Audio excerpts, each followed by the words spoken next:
Goeiedag, in hierdie video gaan ons kyk waar logs inpas in wiskunde.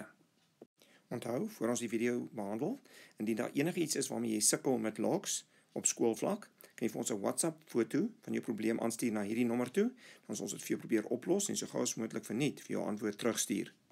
Ek gaan redelik vinnig deur hierdie video gaan, want ek aanvaar graad 11 en 12 leerlinge gaan hierna kyk en ken al die goed wat ek nou gaan wys.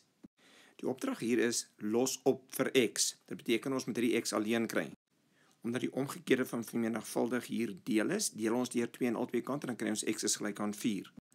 Hier het ons 'n x gedeel deur 2 om die x alleen te kry, gaan ons die omgekeerde doen. Ons maal met 2 aan albei kante, dan kry ons x is gelyk aan 16. By die derde som gee hulle vir ons x plus 2 is gelyk aan 8. Die omgekeerde van plus 2 gaan ons minus 2 aan albei kante. En dan kry ons x is gelyk aan 6. Nou moet ons hier ook oplos vir x, en daar's 2 maniere om dit te doen. Die een manier is, ons kan 'n derde magswortel trek aan albei kante. Hierdie kan ek dan priem faktoriseer, en dan kry ek x is gelyk aan 2.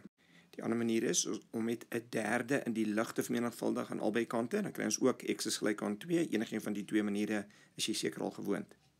Nou as ons moet oplos vir x in 'n eksponent, skryf ons hierdie 8 as 'n 2 tot die mag 3, en omdat die basisse dieselfde is, val hulle net weg, en dan x is gelyk aan 3 is ons antwoord. Maar hierdie spesifieke probleem kan ons dan ook oplos met logs as dit moeiliker somme word. Soos ek 'n 2 tot die mag x is gelyk aan 8 kry, kan ek hierdie gaan oorskryf in logvorm, dan kan ek 'n sakrekenaar gebruik en hierdie antwoord hieronder kry. Ek noem dit die kort manier. Dan is daar nog 'n manier, ek noem dit die lang manier, wat jy ook om gaan oorskryf in logvorm, doen allerhande loggoeders, en dan kan jy ook die antwoord kry x is gelyk aan 3 nadat jy jou sakrekenaar gebruik het. Party onderwysers hou van hierdie manier, party onderwysers hou van hierdie manier. Ek gaan vir ons 2 videoetjies apart maak. Een sal sê logs kort manier en logs lang manier. So waar pas logs in die basiese wiskunde? Wanneer ons veranderlikes in ons eksponente kry, dan gaan ons met logs werk.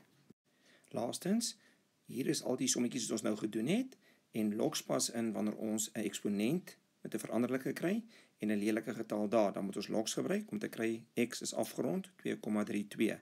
Ons gaan video's maak om dit vir jou te verduidelik. Indien daar enigiets is waarmee jy sukkel in skoolwiskunde, kan jy vir ons 'n WhatsApp foto aanstuur na hierdie nommer, dan ons jou die probleem probeer oplos en so gou as moontlik vir jou 'n antwoord terugstuur. Dui gerus ook aan of jy van die video gehou het al dan nie en teken gerus in op die kanaal.